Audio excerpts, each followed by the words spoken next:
Hey there, fellow citizens of the internet. Welcome to the Moses Kabandana podcast, where I try to have conversations that are worth having. Today, I have with me Professor Groenendyk from Calvin University. She teaches strategic communications there, and I wanted to have someone on the podcast that I can ask intelligent questions to, and she knows a lot of stuff, way more than I do. And I have some questions here that I'm going to ask. So if I do look off to the camera, I'm not spacing out. I'm just trying to be engaged and make sure that I'm getting the right questions. The whole idea for this episode and having her on the podcast again is to try to cultivate a lot of the things that we know and have heard about social media. And I myself use social media on a day-to-day basis, but we may not be able to extract the most out of social media. And there is a lot of things there's the good, the bad, and the ugly about social media. And I want to educate myself, and hopefully you can walk away learning something as well. So, Professor, welcome to the Moses Kabandana podcast. Thanks for having me. I look forward to our conversation.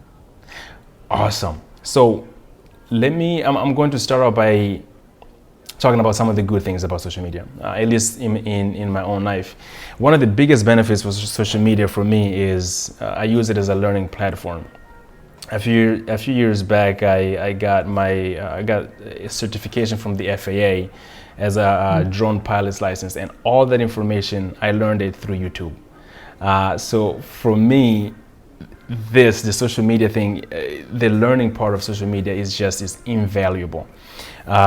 So with that, are there certain benefits to social media that the average person overlooks? Mm-hmm. Yeah, so you mentioned a really good one, that if you want to learn something that you might not have time for in a class or other type of learning opportunities, there's great instructional resources there. So I know that even for my own sons, as they went through high school and college, there were certain classes where they would need kind of backup information, and they were able to find tutorials that really helped them. I also think that people can really find good connections with others. So, interest groups on different platforms is a great way to connect with people regardless of where you're at, with other people who have interest in the same hobby or, same type of experience. So that is a really nice feature of it. One aspect of research I came across recently is that people who use Pinterest tend to be happier than those people who just use Instagram or Facebook.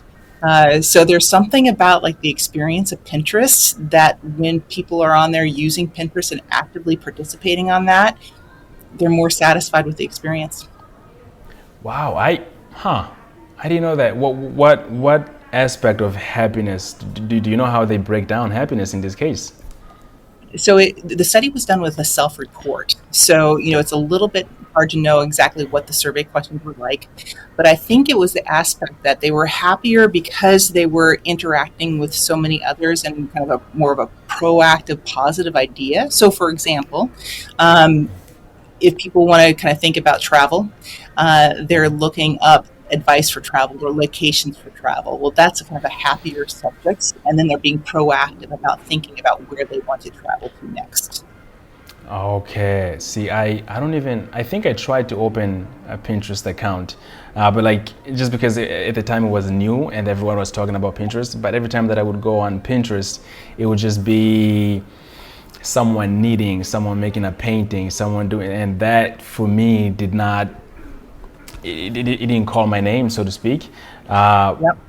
But it sounds like because it's more of like an experience-driven platform, it sounds like. So people go there so that they can partake in something outside of the platform. So maybe that. Yep. That can be. And I think it's pretty clear that the research shows that where people run into problems on social media is when they become passive. And if you're really an active user of Pinterest, you're probably not too passive. You're probably kind of more actively engaged with people's, other boards and other ideas and other experiences. Yeah. And this is not an ad for Pinterest. No. I don't actually use Pinterest either, so maybe I should, because then I could be happy with you. That's awesome.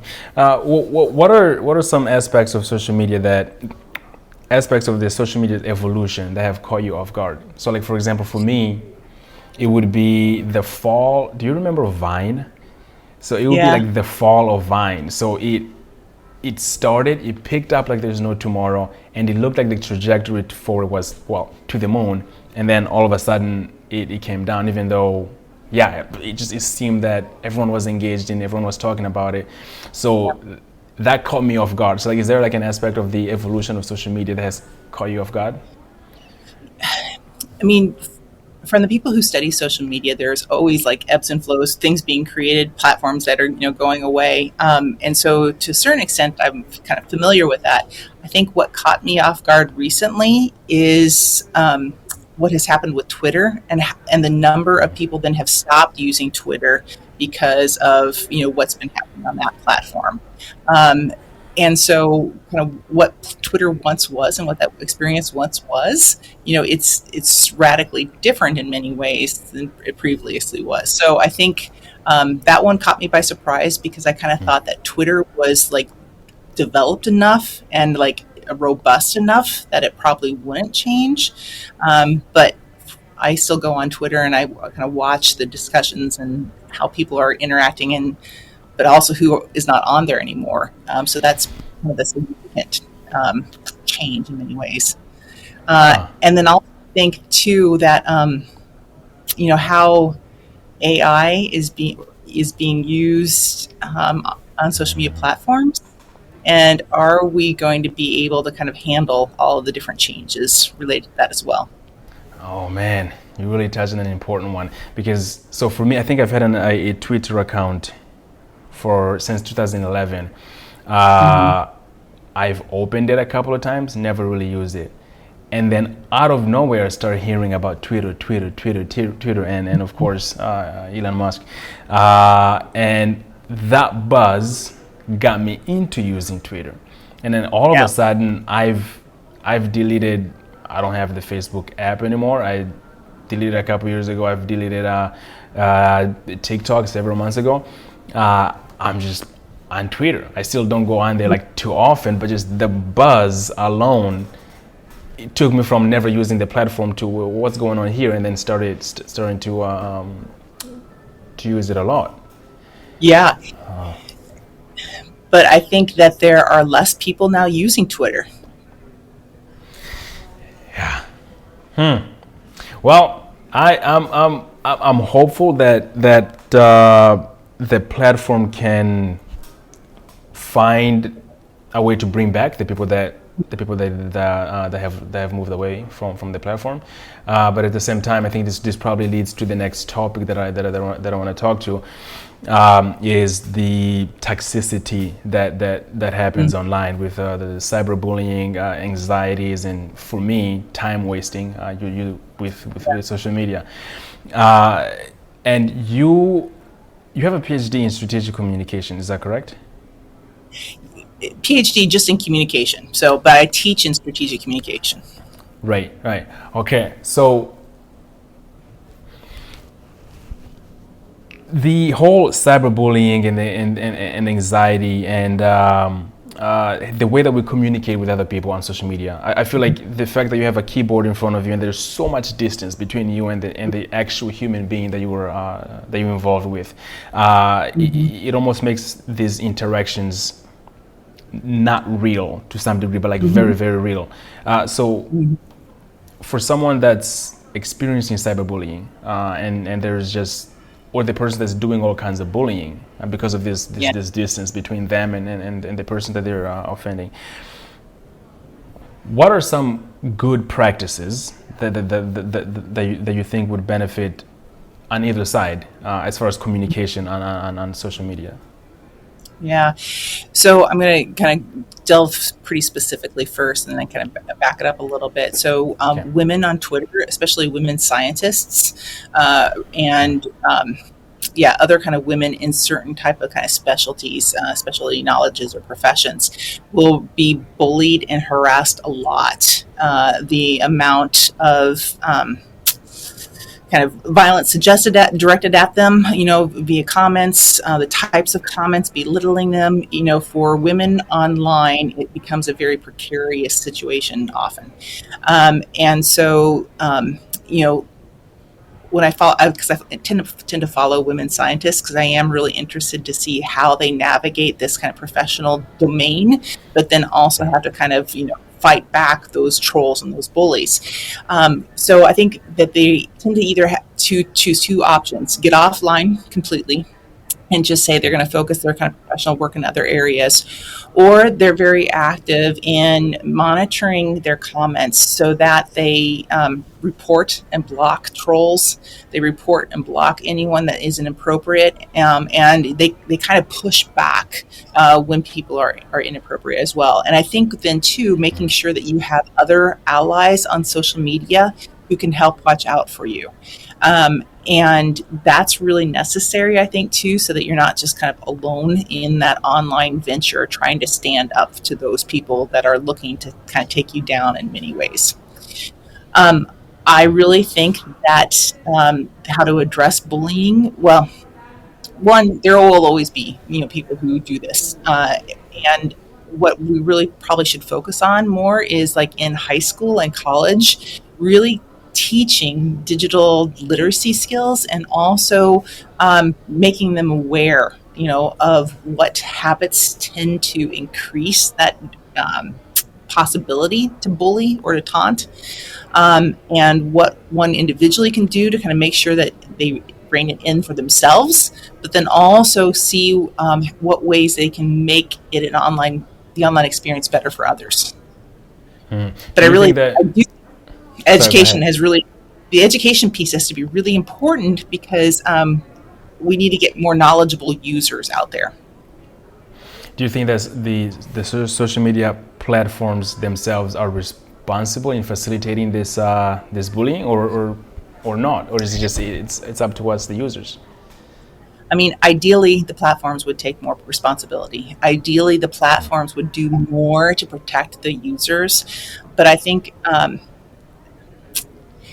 content oversight, and that is a whole nother bucket of worms, and it's really an important issue that needs to be addressed. But what we're seeing is that the platforms themselves do not want to invest the time or money or resources in doing it well, and so they would rather take a laissez-faire approach and kind of let users do that work. But it's not often possible to keep everyone accountable. Yeah. So ideally, the platforms would do more. They're not. Yeah, I feel like there's not to get into politics or anything like that, but like I think I believe with TikTok in China, for user under a certain age, they're limited to using the platform after a certain amount of time, and I feel like that kind of government oversight in the United States, given how we operate, I feel like that just will never be like a thing. But at the same time, you do want companies and the government to protect victims and of cyberbullying. So that is a can of worms. I mean, and a lot of discussion need to be had. Is there anything that you can add to that?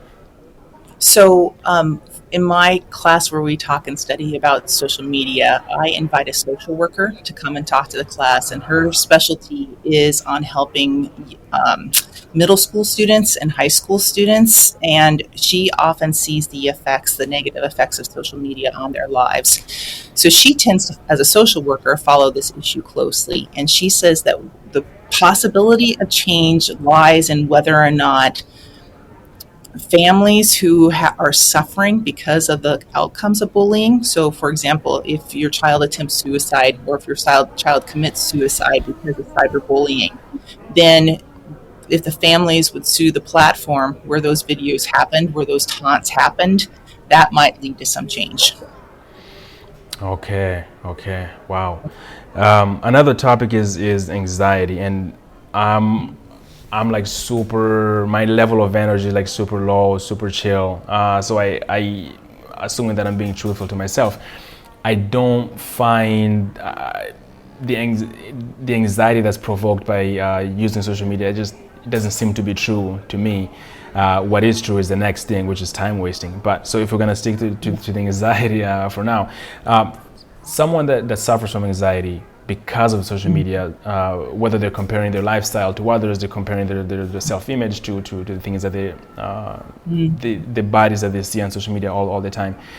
What are some practical things that they can do to mitigate this, to stay away from that, but at the same time still using this platform that has so much to offer? The research is very clear that the passive scrolling of one's news feed can lower your sense of self-esteem and can lead to anxiety and depression. Because again, at one level, we know that people only pick and choose the best moments to share online. But when we're passively scrolling, we're not thinking critically along those lines. And we think, oh man, look where she's at and she gets to do that. Meanwhile, I'm here. So Yeah. at one level we can critique, but we don't engage that same type of critique when we're just, after a long day, just scrolling through our news feed and then seeing those others' images and posts. So limit the amount of passive scrolling.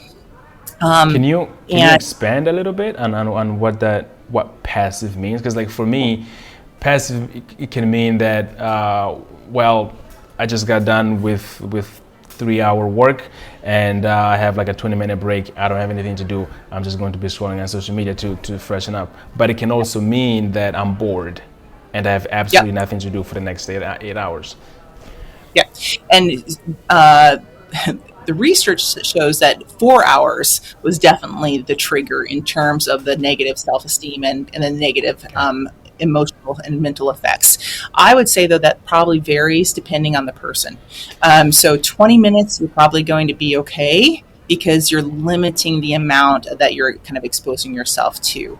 But especially for your age, if I've got a 14-year-old daughter who's on, social media and she's spending, 1 hour, 2 hours, just kind of looking to see what everyone does and not really making a lot of comments or conversations back and forth, I would be worried about her experience. Okay. Wow. Next to the time wasting, this is where I fall victim to. So I mentioned YouTube earlier. This is not an ad for YouTube either. I spend a lot of time on YouTube, especially like listening to long form video podcasts like this, but also just I will start out by like I want to learn how a computer PC is built, and then next thing you see, I'm watching how a cat tries to lay an egg, and I know cats don't lay eggs, but I see the title, I click, and how, what are some practical advices that someone like myself that just, it's not exactly like passive scrolling, but at the same time, I don't know how to categorize this, but it's at the end of the day, it comes down to like wasting a lot of time on social media. How do I do this whole time management and Yeah. So one thing to keep in mind is, social media is a form of media. So the concerns of like 2 decades ago about people wasting their time on just watching television shows, basically you can apply those same types of concerns, those same type of experiences to what people do on social media now. So Neil Postman wrote a really famous, influential book, Amusing Ourselves to Death. And that amusing ourselves to death, and that the TV experience, because Postman was focusing on the effects of television viewing and kind of entertainment television viewing.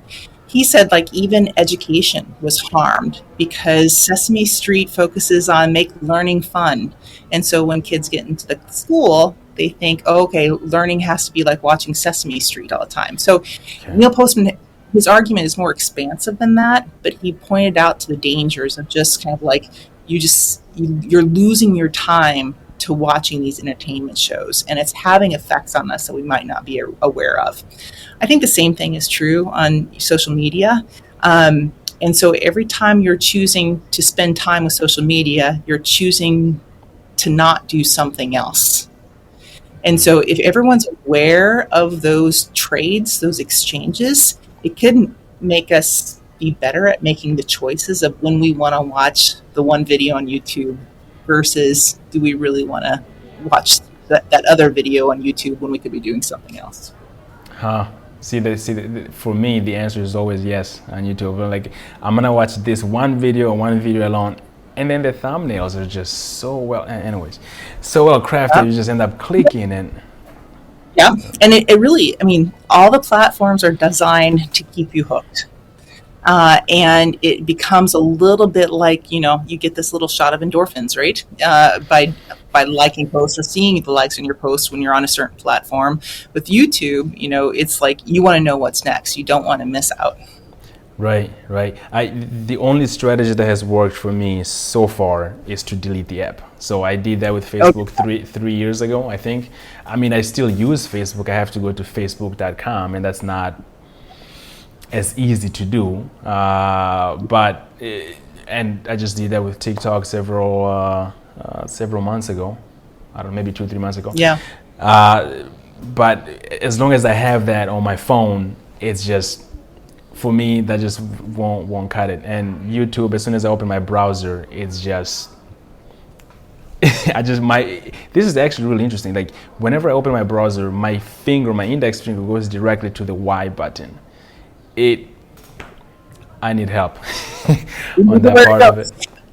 But removing the apps from your phone is a really good first step, because if you have to work to it, then you're making a more conscious decision. Is this worth my time or not? Yeah. And I noticed that when another app that I deleted was Reddit, and I think I went on Reddit yesterday for the first time because a friend of mine sent me a link to Reddit. Right. And now I was also doing some research on some visa stuff, because I'm currently in Europe and I'm trying to get some long-term visas. But eliminating the app, you're 1,000% right. It adds at least one more step to it. And if it's the boredom-based scrolling, you just completely remove that from the equation. So, great point. Yeah, then setting timers for yourself too.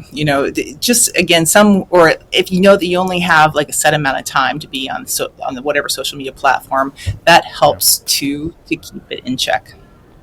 I feel like when I was in college, they had these extensions or something that you can install on your browser. Can you talk more about that? I don't know about that as much either, unfortunately. But I know that, again, the social worker that I bring to the class, she's a strong advocate of, when you are letting your teenager get onto social media platforms for the first time, that you do have the safety features installed on the phone, on your computer. So that way, again, you have some kind of checks on kind of what your, children are being able to access. And then in terms of kind of what you do as an adult, I just think simple's good. Set your own timer like somewhere else, and that should be fine. Perfect. Speaking of teenagers and starting to use social media, what do you think would be like a good age to even like allow your kids to start? Is there like a rule of thumb, or like what are those safeguards that need to be put in place before allowing your kids to do that? As late as possible, just because brain development is happening still, in high school, and definitely, middle school, the students are much more vulnerable, their children are much more vulnerable for it. So again, my social worker reference, she would say high school, wait till high school. And if you are worried that your kid's going to be behind socially, no, they will be able to kind of gain those necessary digital literacy skills in high school, to find other ways that the student can make connections. So I would personally also advocate for like freshman year of high school, if possible. If you're going to say, okay, well, middle school, there's enough pressure, I'm going to let my child have social media, have a phone in middle school, then you make a clear contract with your middle schooler on how much time they can spend on these. And then even just like they can access stuff in their room, they can't access their stuff in their room. I would rather have it out in the open. So that way, again, they realize that this isn't something that they hide and do just by themselves. And then also, like, it's the parent's phone, it's the parent's computer. They have the right to check to see the history of what's being done and what's being communicated. So just being very proactive in talking early about with your children about what kind of the expectations are for social media use, and kind of what the boundaries are in terms of that social media use as well. Okay, now that that makes sense. It really makes sense because I remember I came to the States in 2009 and 2009, yeah, 2009, and didn't really know much English or anything like that. And I was in eighth grade, and I started listening to this thing called Facebook and Google. And I mean, just several months before that, I had no idea what Google was, what Facebook was. Yeah. A year after that, so I'm a freshman in high school now, and the high school has different firewalls that are set, so you cannot access different websites. But all these things are so new to me that I was trying to bypass the school's firewalls, trying to just. All I knew was this is technology, and there's amazing things that are happening with this technology thing, and I was just every rule that was set along the way. I was trying to bypass it because I was trying to understand what this computer thing is. Mm-hmm. Not long after that, I started to learn about the dark web, the deep web. I mean, again, this is just a year after, a year before I had no idea what Google was. So then a year later, here I am in the deep web and I quickly learned that there is dangers. Like that this internet thing is amazing, but at the same time, there is some really, really, really crazy stuff out there. Yeah. Some of those things, like I said, is the deep web. So. And child pornography can be a huge thing. So, Yep. And these topics, kids will most likely not bring them up by themselves to their parents. So, is there an advice that you have for parents to try and poke around? I don't know, like to see if their kids are involved in things like this. Yeah, and so I think, again, it is, saying to your child even before you grant them access, like I am going to be checking, the history, like and making, but that's where also you can create those extensions, those firewalls that make it more difficult for the child to access things that they should not be accessing, and also again keep that computer use space, that phone use, done in the common living areas with your family, because that's going to lend to a greater deal of accountability as well. Yeah, yeah. You sent me an article from the New York Times. It was talking about how there's a growing number of companies that are hiring college interns as TikTok and brand ambassadors, if you would. That would be like a huge highlight of social media. Now there seems to be some possibly a threat to TikTok being a thing. Yeah. But what would you say to this whole emerging social media partnership with students? And what do you see the trajectory of that going? Yeah. So, this is probably like both a good and bad thing in terms of possibilities for college and high school students. The growth of companies needing social media content and relying on young adults for that social media content, it is growing. I mean, it is a great way for someone who's interested in some type of communication career or marketing career or sales career. Here's how easy way to get some kind of initial, experience in doing that well. But there's a couple of downsides. One is that social media management work is really time consuming and it can lead to high levels of burnout. So few people stay in those careers really, really long term, just because if you're going to be doing any type of social media work, you're like 24/7 because of kind of the content, the development, monitoring, etc. And then also I think, again, making sure though that you don't get so wrapped up into the influencer aspect, what's your brand, that you don't lose track of your own authenticity of who you really are as a person, and that you're not just a brand. Does that make Right. sense? Yeah. Yeah. There Yeah. is. Don't quote me on the study, but I think it was 2 years ago even, where they asked middle schoolers what is the number one career that they wanted to do, and for the first time, it went to I want to be a YouTuber. And Yeah. probably has a lot to do with obviously spending time on YouTube, but also the glamorization of creating content and putting yourself out there. But we don't hear much about the burnout that comes with creating content, right? Because if you're filming Yeah. every day, then you have to edit every day, and then you have to create the copy for it, and then you have to upload, and then you have to schedule it. Yeah. Uh, And monitoring comments.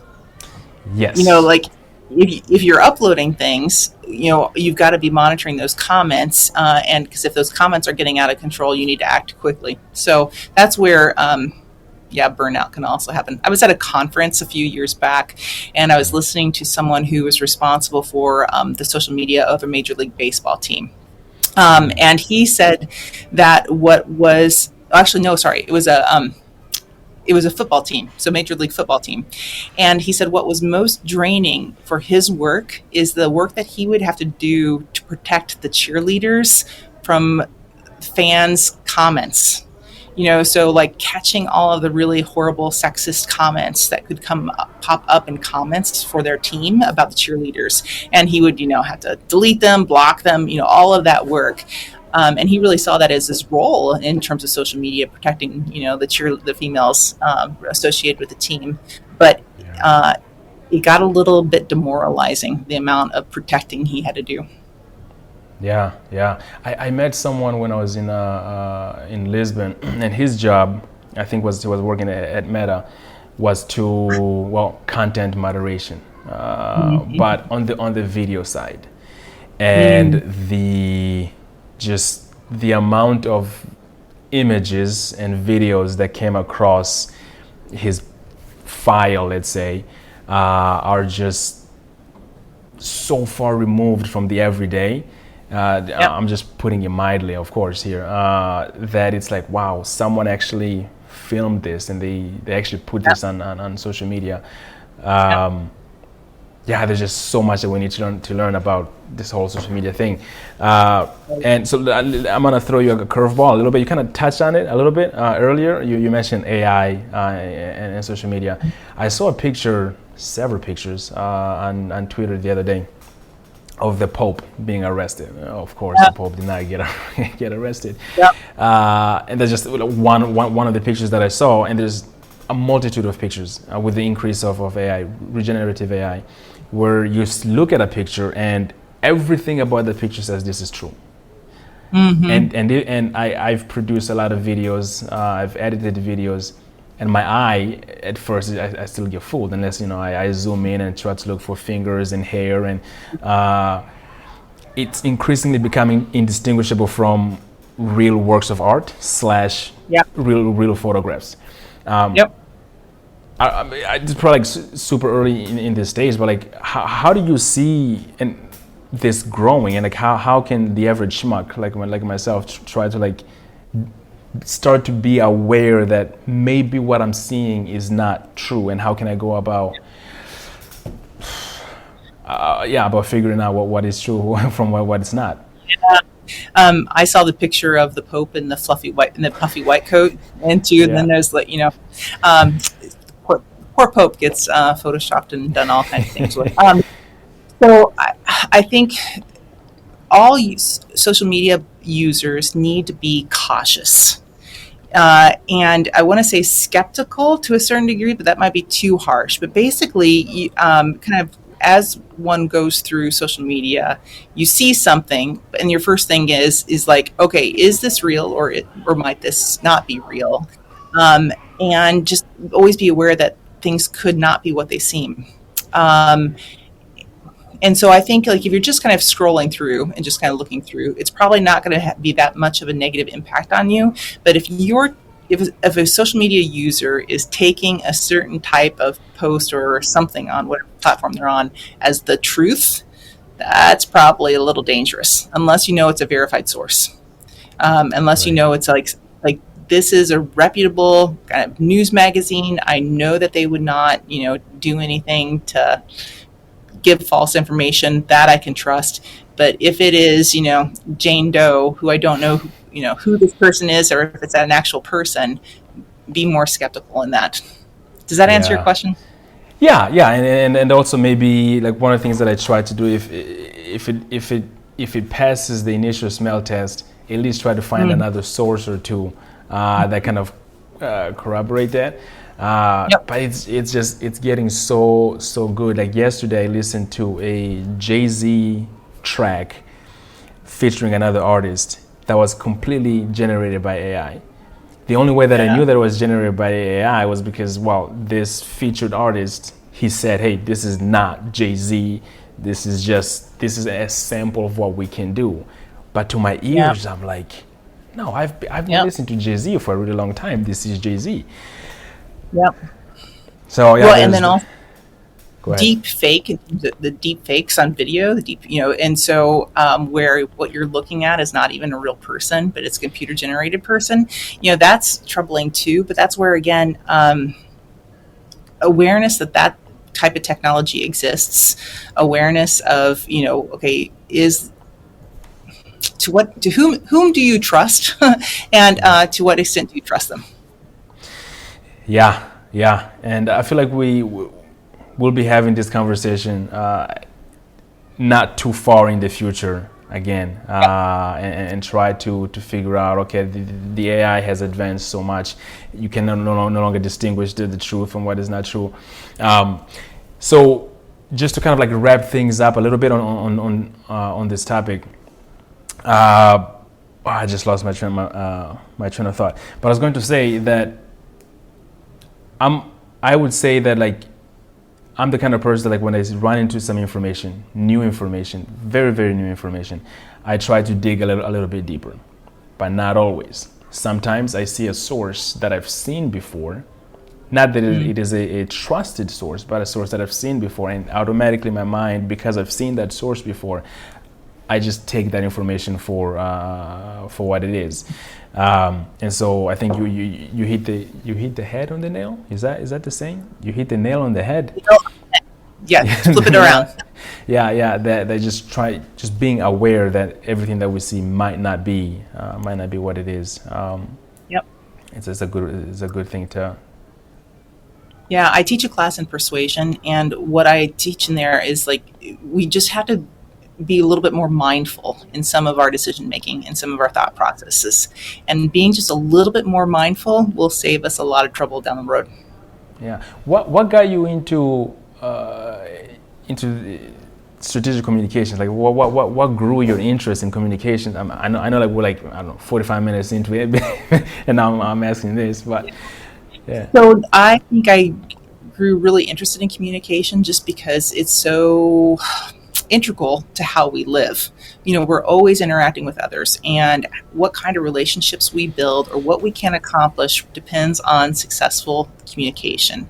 But also ethical communication plays such a huge role too in making good decisions for one's life, for one's actions. And so I just find communication really fascinating to study because so much can fall under its umbrella. And there's so many really great topics, and it can stay really relevant. I did not go to graduate school thinking I would ever study social media because social media really didn't exist when I was in graduate school. But it's been great to branch into that area. Wow. And the minute that you started, the minute that you saw that this whole communications thing was gaining on your interest, this is more like a question for me because I'm still trying to figure out what it is that I want to do. I try something, I go deep. If it doesn't work, I move on to the next thing. So like when did it kind of click to you that this is the thing that I really want to not only like learn and study, but also want to teach it? Because you can be an expert in a field, but to be able to teach that field, that's a completely different way of going about it. Yeah, I think I became really intrigued in social media just because organizations can really do this well, and so few organizations or brands do social media well. Yet, so many of our individual lives are just like consumed with social media. So again, what would I want social media to be like? What ideally would our social media use be like? So that's kind of what has been driving me in terms of my work. Okay, well then the next question right there, right after that is, if you were to create a social media app, then Mhm. a perfect social media app by your own standards, what features would it have and or not have?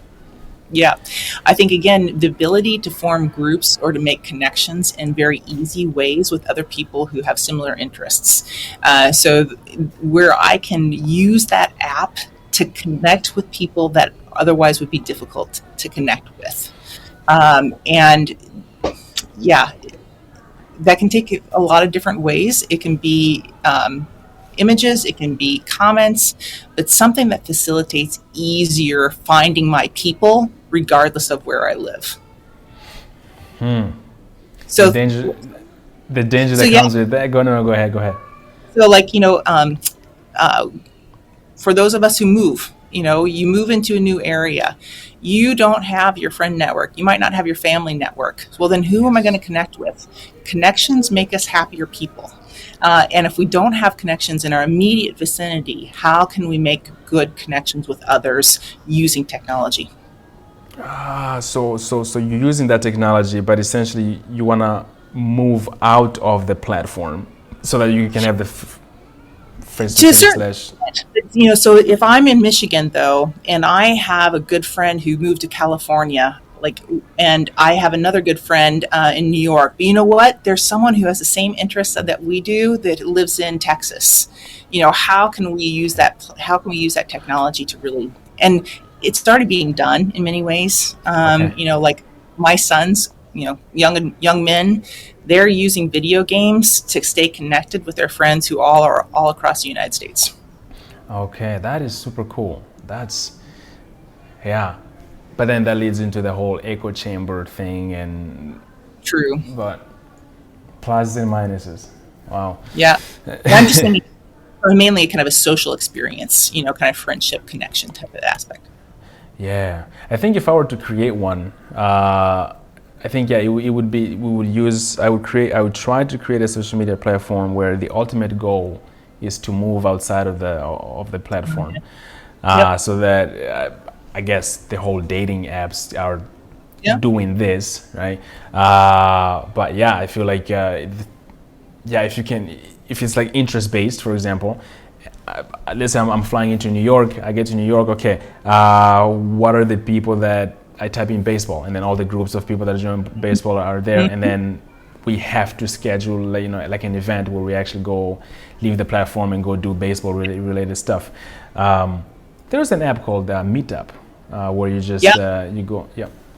Yeah. So again, there are some really good ideas out there. It's just that they kind of get lost in some of the other stuff as well. Yeah, yeah. Wow, is there something that you would want to add to kind of like close things up as far as good social media practices, Hmm. being strategic in how you in the messages that you put out on the platform? Because we never really touched on this, but the things that you put under the platform follow us for the rest of our lives. So how do we strategically communicate things, share things, Yeah. being respectful to ourselves with the platform and yeah. Yeah. So I think it is. Why do we want to use social media? What are we looking to gain from our social media use, and then making sure that our use is consistent with that, and that we're choosing the right platform for it. So, like, if I'm looking to vent after a really hard day, I'm probably going to be very careful in terms of what platform I'm going to choose it to publish that on, or if again, like, people I work with are also on the same platform, right? So Yeah. being very what am I trying to do here? Is social media the best way to reach that kind of ideal use?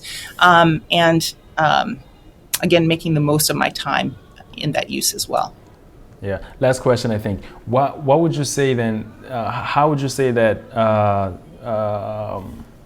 ethical communication? How does Mm. ethical communication tie into this? Yeah. For me, ethical communication is rooted in respect for others, Okay. respect with who you're communicating with. But then also respect for yourself. So, being honest with who I am when I present myself, and also trying to be fair with with who I'm interacting with on social media, so that again, I'm not overstating how great I am on this given thing that I'm posting about, but just celebrating an event without kind of saying, "Look how great I am." If that makes sense. Yeah.